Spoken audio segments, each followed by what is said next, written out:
ব্যাস ভালো করে ধর ধর। ওরে বাবা, আয় মাংস রান্না কমপ্লিট, লুচি ভাজা হয়ে গেছে। হ্যাঁ এই তো স্যালাড রেডি। ব্যাস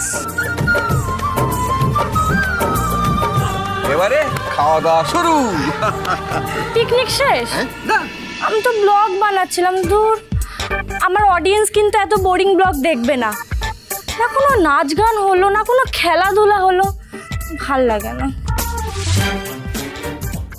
আইডিয়া, থ্যাংক ইউ কাকি।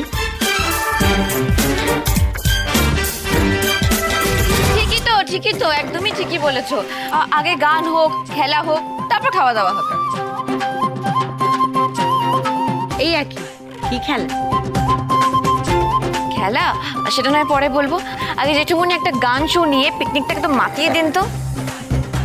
না না না না না, আমি তো গান গাইবো না। কেন? গান গাইবি তুই, কারণ পিকনিকের আইডিয়াটা তোর, তাই গান গাওয়ার দায়িত্বটাও তোর। হ্যাঁ, এটা ভালো বলেছে বাবা। আর তুই গানটা ডেডিকেট করবি গৌরবকে।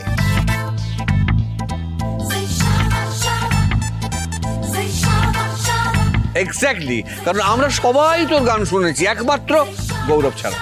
সর্বনাশ, তোমরা তো আখির গান শুনেছ, আমার না, আমি তো গানই গাইতে পারি না। সে না ডেডিকেট করলো আমাকে, কিন্তু আমরা কথা বলতো, গানটা গাইতে পারবে তো? আরে পারবে না মানে? ও কার ছাত্রী জানিস, কার কাছে গান শিখেছে? ওস্তাদ প্রদীপ কাঞ্জিলাল।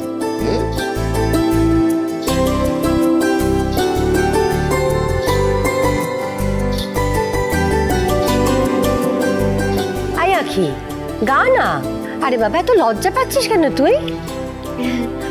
মা আপনি যখন বলছেন তাহলে তো গান গাইতেই হবে।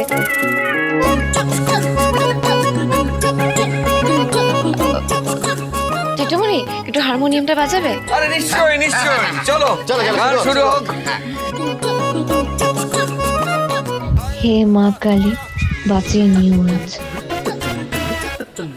স্টার্ট।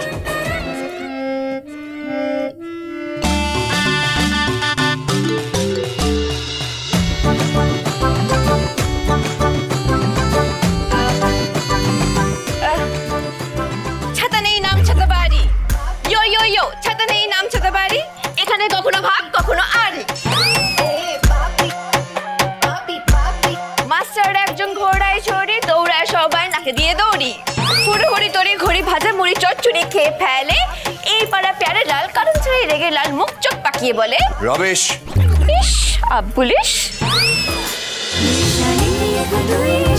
দুই শালিক, সোম থেকে রবি প্রতিদিন বিকেল 5:30টায় স্টার জলসায় ও ডিজনি প্লাস হটস্টারে।